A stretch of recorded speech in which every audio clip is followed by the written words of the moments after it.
Marilyn was impressed with Dr. Greenson's warmth and understanding. Traditional patient-doctor boundaries soon dissolved, and Marilyn became like an extended member of the doctor's family. She would eat at his house. Had a small house in Santa Monica with a pool. She would eat there because he wanted to show Marilyn what a normal family was like. I put the words normal in quotes, but so it was really quite simple. And he saw her at his house. He didn't see her at his office. He did everything that was possible, but I mean, he saw the real problems that were Marilyn and tried to keep her functioning. But with just 5 days to go before cameras would roll on Something's Got to Give, producer Henry Weinstein feared that a solution to Monroe's emotional problems and chemical dependency was eluding even her psychiatrist. Weinstein was left to wonder if Marilyn could ever fully recover from what truly ailed her. 3 days after Marilyn's April 10th overdose, she attended a script meeting for Something's Got to Give. Outwardly unfazed by the events just days before, Marilyn focused her attention on the script and tried to establish a working relationship with writer Walter Bernstein. One time I went to her house to talk about a particular scene, and she had some ideas about the scene. And it was a very cordial meeting. You know, she was very, very nice, except you also got the impression you were in the presence of Caesar. I mean, she would refer to herself sometimes in the third person. About a moment in a scene, she'd say, "Oh, no, Monroe wouldn't do this," you know. And she was very shrewd about her own image as she saw it. With the script still incomplete, Q-Corp postponed principal photography 1 week to April 23rd. Marilyn promptly left for New York to work on her role with acting coach Lee Strasberg. By now, Marilyn had been studying with Lee and Paula Strasberg for almost 7 years. Lee Strasberg was the foremost proponent and teacher of method acting, who challenged Marilyn to become a serious dramatic actress. To go to the actor's studio after being thought of as the glamour girl, empty-headed blonde, to go there, can you imagine what that took? And then to prepare a scene and have to go out there and do it in front of actors. Oh, I can't imagine having to do that. Where did that come from? Except you have to see this enormous need to do better. What I'd like to do, that is what I would like to accomplish. I would like to be a good actress.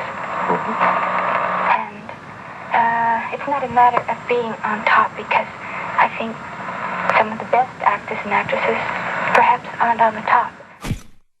Well, it was a big coup for Marilyn to be part of the actor's studio that Lee Strasberg ran. And, I mean, she was a big star and a big personality. And for them to be known as her mentors, was important to them. The Strasbergs opened their home to Marilyn and gave her the comfort and security of a family.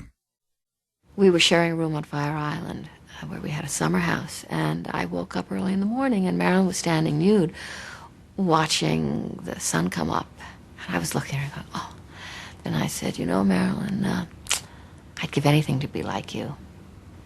She was horrified, and she said, Susie, don't say that. I'd give anything to be like you. People respect you.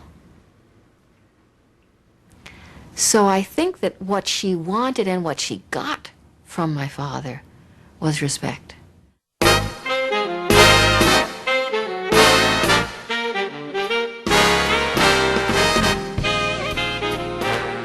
Marilyn longed for respect and credibility, and while in New York, she sought out the company of the most esteemed artists and writers in the world, including famed playwright Arthur Miller, whom she later married.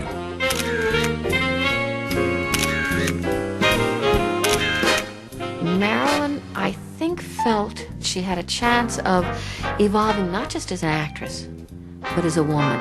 And I have a lot of respect for that. The fact that a girl like Marilyn, from her background, was reading Rilke, was reading the poets, was making this effort. You can lead a horse to water, but you can't make it drink. Marilyn planned her return to the set of Something's Got to Give, energized by the week-long stay in New York. But a bad cold she caught from Lee Strasberg began weakening her health. On April 19th, Marilyn landed in Los Angeles, suffering from a serious flu. 2 days later, she was diagnosed with acute sinusitis. I called her up and I said, Marilyn, what is the problem? She says, well, I'm running temperature, she says. I said, what's your temperature? Just a little above normal. I said, I could walk down the street and get that temperature. She said, yes, that's true, but you don't have to be in front of the camera. Marilyn's performance depended a great deal on how she looked. And if she really wasn't looking well and had the effects of a cold, maybe you couldn't shoot her if she did come.